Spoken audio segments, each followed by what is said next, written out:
السلام علیکم، بسم اللہ الرحمن الرحیم۔ قرآن کی جو آیتیں ہیں وہ گلے میں لٹکانا یا بازو پر پہننا، یہ علماء حضرات فرماتے ہیں ٹھیک عمل ہے،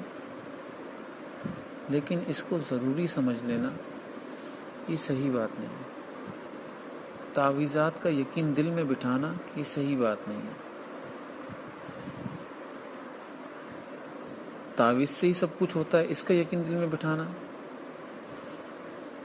یہ صحیح عمل نہیں ہے۔ حضور اکرم صلی اللہ علیہ وسلم کی ذات نے جو میرا اور آپ کا یقین بنایا وہ اللہ کی ذات کے اوپر بنایا کہ ایک اللہ سے سب کچھ ہوتا ہے اور کسی سے کچھ نہیں ہوتا۔ اللہ تعالیٰ کی ذات نے قرآن کے اندر آیت نازل فرمائی، وَنُنَزِّلُ مِنَ الْقُرْآنِ مَا هُوَ شِفَاءٌ وَرَحْمَةٌ لِّلْمُؤْمِنِينَ کہ قرآن کے اندر اللہ تعالیٰ کی ذات نے شفا اتار دی ہے۔ کئی دفعہ فرمایا ہدی و شفا کہ اس کے اندر ہدایت بھی ہے، راستہ بھی ہے اور شفا بھی ہے۔ اب ہم شفا کا مطلب یہ سمجھتے ہیں کہ گلے کے اندر کوئی سورہ فاتحہ کا تعویذ لٹکا دو تو شفا ہوگی، اور دکان کے اندر سورہ فاتحہ کا تعویذ لٹکا دو تو شفا ہوگی، کاروبار کے اندر کوئی آیت کا تعویذ لٹکا دو تو شفا ہوگی،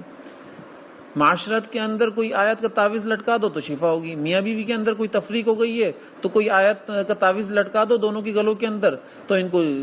شفا ہو جائے گی، ان کی جدائی ختم ہو جائے گی۔ ان ساری آیتوں کا مطلب یہ سمجھ رہے ہیں۔ اور بھائی شفا کا مطلب یہ ہے کہ میاں بیوی کے بارے کے اندر جو حقوق اللہ تعالیٰ کی ذات نے قرآن کے اندر اتارے ہیں وہ اپنی زندگی میں لے کر آ جائیں، اس آیت کو اپنی زندگی بنا لیں۔ جب اس آیت کو اپنی زندگی بنائیں گے شفا ہونا شروع ہو جائے گی۔ ایسے ہی تجارت کے معاملہ، اگر تجارت آپ کی بیمار ہے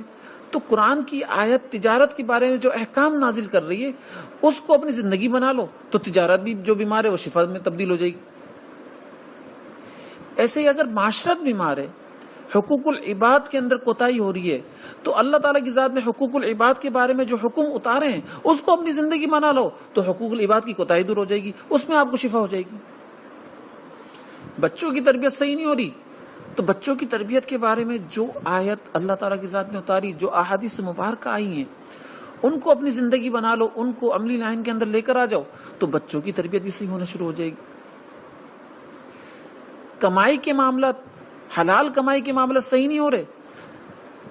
تو حضور اکرم صلی اللہ علیہ وسلم کے ارشادات اور اللہ تعالیٰ کی ذات کی قرآن کی آیتوں کو اپنی زندگی بنا لو، آپ کے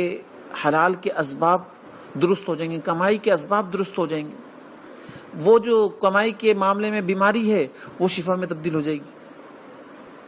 تو قرآنی آیتوں کا مطلب یہ ہے، قرآن کا جو مقصد ہے نا وہ یہ ہے کہ قرآن کو اپنی زندگی بنائیں، ہم لوگ قرآن کی آیتوں کو اپنی زندگی کے اندر لے کر آئیں، لاگو تو کریں، ہماری ساری چیزیں صحیح ہوتی چلی جائیں گی، جو روحانی اور جسمانی بیماریاں ہیں وہ ساری دور ہوتی چلی جائیں گی۔ آج ہم جسمانی اور روحانی بیماری اس لیے کہ قرآن کی جو آیتیں ہماری زندگی میں نہیں ہیں۔ بس ہم قرآن کو یہاں تک صحیح سمجھتے ہیں اور پڑھتے ہیں کہ بھائی کوئی نیا گھر لے رہے ہو تو قرآن خوانی کروا لینا تاکہ گھر میں برکت ہو جائے، اگر کوئی دکان لے رہے ہو تو قرآن خوانی کروا لینا تاکہ برکت ہو جائے، اگر کوئی زندگی کے اندر کوئی معاملہ کرنے جا رہے ہو تو بھائی سورہ بقرہ پڑھوا دینا برکت ہو جائے، سورہ یاسین پڑھوا دینا برکت ہو جائے۔ یہاں تک بس قرآن کو یہ اپنی زندگی بنا رہے ہیں، باقی قرآن کی جو آیتیں اتاری گئی ہیں، جو حکم اتارے گئے ہیں ان کو اپنی زندگی بناتے ہی نہیں، اس لیے ناکام ہو رہے ہیں ہر شعبے کے اندر۔ اگر تعویذ لٹکانا ہے نا تو دل کے اندر اللہ کی ذات کی یقین کا تعویذ لٹکاؤ بس، اور کچھ نہیں، اور قرآن کی آیتوں کو اپنی زندگی بناؤ، بس یہ کافی ہے۔ نہ تعویذ پہنو نہ تعویذ لٹکاؤ، یہ ہے اصل تعویذ کا مفہوم۔ اللہ تعالی ہم لوگوں کو عمل کرنے والا بنائے، آمین۔